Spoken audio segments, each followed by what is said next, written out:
What's good and welcome in. You're watching the 49ers Report by Chat Sports. Chase Sr. here with you. Coming your way on today's show, going to react to the Niners 17-7 win over the Vikings in Week 2 of the preseason and take a look at some studs and duds from that matchup as part of our 49ers winners and losers segment. So I want to start off by taking a look at some of the positive performances because at the end of the day, I don't think there was too many negative performances in this game. One big winner to really kick off this segment is Javon Kinlaw. For everything that he's overcome throughout this offseason, the documented beef on YouTube with Grant Cohn, we know about that. Obviously, entering year 3, having played 16 total games in his first 2 years as a former first-round pick is not ideal. The production has not been good, and if he wants to lock down a big payday, has to start playing better, and he has to be on the field. And we saw him debut somewhat of a new pass rush move, a rip move to sack Kellen Mond early in this game, and it was a little bit of a surprise that he was playing because 54 combined players between the Vikings and the Niners did not get on the field for this preseason game. He needs the reps, though. He needs to really display that he can live up to those first-round expectations, and for him to notch a sack, I thought it was good for his play, it's good for his confidence, and it's really good for this defense because if you think about this, Javon Kinlaw plays well on the interior of this Niners defensive line. That entire unit becomes much better with his presence in the middle.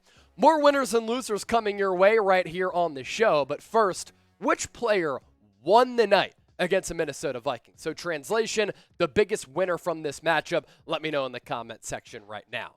Some might say Jordan Mason because with his continued growth and development, I think he's putting the hot seat on Trey Sermon and making his roster spot somewhat questionable for the former third-round pick out of Ohio State from 2 years ago in the 2021 NFL draft class. Jordan Mason was not drafted out of Georgia Tech, but what we've seen from him is what we thought we were going to see from Trey Sermon. Hard runner, physical runner, brute force, has more explosion and athleticism.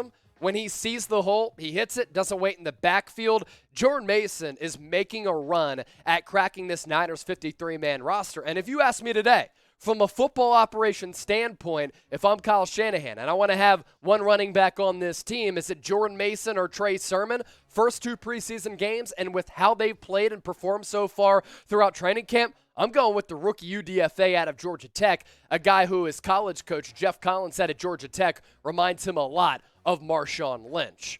Another winner, it's George Odum. Early in this game, San Francisco sent a little bit of pressure against Kellen Mond, who would go down as a loser if this was a fraudulent Vikings channel. But the Niners able to generate a little bit of a pass rush against Kellen Mond on that 3rd and 8. He threw an off football, and George Odum was there for the interception. Now, you're probably like, okay, he had one interception. Cool, whoop-de-doo. Why is he a winner in this segment? Without Jimmy Ward moving forward and Tarvarius Moore struggling at that other safety spot, Talanoa Hufanga not playing in this game against the Vikings, that other safety position is up for grabs. Now, we know George Odum is a good special teams player, all-pro special teamer with the Indianapolis Colts. Can he expand upon his role and maybe get some safety snaps with this defense? Keep an eye out for that. Last winner, Malik Turner, and then we'll get to some honorable mentions and other throw-ins here. Malik Turner caused that fumble on one of the punts and caught a couple of passes and was intended a couple of times by either Nate Sudfeld or Brock Purdy. And with this Niners receiving core, are they going to hold on to 5 guys on the 53? Is it going to be 6? Depending on if it's 5 or 6, Malik Turner is battling for that spot. The former Sacred Heart Griffin legend out of Springfield, Illinois, playing for the legendary high school coach Ken Leonard, went to Illinois, has had a couple of good moments with the Seahawks as well as the Dallas Cowboys. Malik, I think he has an opportunity to make this roster, and his special teams influence and play could be the reason that they hold on to a guy like him as compared to Willie Snead. Willie Snead can return punts. Does he have any spring left in the legs? We'll see. Malik Turner, I think, is somewhat underrated as a pass catcher and then is a very good special teamer as well. I thought that Brock Purdy and Nate Sudfeld played pretty good in this game. Now, for Purdy, led the offense down on that 2-minute drill prior to halftime. Robbie Gould able to connect once again as he continues to be money, kicking the field goals for this 49ers football team. And I thought that drive was impressive on top of what he did last week with the go-ahead drive late in that game, fumbling the football on the half-yard line when you're about to score a touchdown, knocking on the doorstep, inexcusable. But Purdy has more athleticism, and he takes more shots downfield as compared to Nate Sudfeld. But for Sudfeld, at 6'6", 227, he has pretty good size. And within the pocket, I thought he was sitting back there really calm, and he was really accurate with his throws. There was one throw that he made, I believe, to Tanner Croft, where he rolled to his left, threw it across his body, and I'm like, that's a big-time throw right there. And going into the year, one of the biggest concerns I have is if Trey Lance goes down, is this football team effed? Are they screwed? And Nate Sudfeld and Brock Purdy have given me a little bit more confidence that some of these backups can perform well in the event that Trey Lance misses some time if they move on from Jimmy Garoppolo, who Jed York said, by the way, we'd be comfortable with having him on this roster. Drama, drama, drama. Honorable mention, JaMychal Hasty caught a touchdown pass. He is the best probably pass-catching running back on this roster.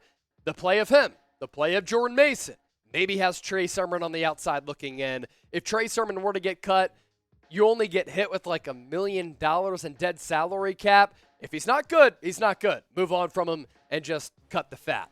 Are you subscribed to the San Francisco 49ers report? If so, I want you to type me in the comment section because that means that you are a real one. We had more than 30,000 people tune in for our 49ers versus Vikings watch party, and we push out videos every single day, news, rumors, and analysis, year-round coverage on the San Francisco 49ers. So if you haven't subscribed, hit that red sub button and then type me in the comment section. To our losers, Trey Sermon is really the biggest loser because he continues to not look all that good and present well on the football field. And for Sermon, he's too patient in the backfield when he gets these carries. And with that overly patient approach, he's not explosive, fast, or quick enough to make up for it. So if you dance in the backfield, but you can find that hole and you have the explosion to hit it, and get to that second and third level and pick up big chunks, that's cool. But Sermon lacks the explosion, lacks the vision, lacks the decisiveness. And this goes back to last year after he was selected number 3 in the third round, he just hasn't really performed all that well. In his rookie year, where he had to overcome some rookie hurdles that John Lynch had discussed and acknowledged, and going into year 2, big year for him. Got the start in the first 2 preseason games, and I don't think that Trey Sermon has been good in the first 2 preseason games. So, what should the Niners do with the third-round pick from the 2021 NFL Draft? Should they cut him? Type C. Should they keep him? Type K. Let me know right now. As a unit, I think the Niners receivers, and you could throw the tight ends in there, are losers because they dropped catchable passes on some critical downs in this football game. Couple of instances, whether it was Brock Purdy on the field, whether it was Nate Sudfeld, especially on some of those third down conversions, there were big drops. And I put Jawan Jennings' picture on there because he's too good of a player to drop a big pass on what could have been a big third down conversion to move the chains and keep the offense going. Some of the tight ends dropped some passes, like Tanner Croft. I thought that Trey Sermon dropped that third down pass that was totally catchable that would have moved the chains. It's not an excuse that, I haven't worked with this quarterback enough. You've worked with them throughout the preseason and the training camp. If you are a professional pass catcher, tight end, wide receiver, running back, catch the damn football. Niners didn't do a good job of that tonight against the Vikings. Offensive line also continues to be a massive issue. And there are big questions along the offensive line, especially with the depth. Keaton Sutherland was bad starting center. I thought that Donovan West played a lot better than him. And outside of Trent Williams, there are big question marks along this offensive line. My guy Spencer Burford, who just hit me with the DM, continues to play really well at that right guard position. As a rookie, 4th-round pick out of UTSA, he brings that nastiness to the Niners offensive line. I like him, but at center, what's going to happen? At left guard, what's going to happen? Mike McGlinchey's health at right tackle. And then if any of those guys go down, is the depth good enough to keep this offense afloat, considering that the bread and butter and the backbone of this offense is running the football? You can't run the football if you have a bad offensive line. So that does it for our 49ers, winners and losers, the studs and duds against the Minnesota Vikings. What do you think of the list? Let me know. A, B, C, D, or F. Did I miss anybody? Let me know. I'm going to go back and watch some of the tape to see if anybody else sticks out, and then Whatever happens, I'll relay my thoughts on the 49ers report. Make sure you subscribe to the channel. Bang, bang, Niner Gang. We appreciate you for all of your support. And you already know, keep it locked for more Niners coverage.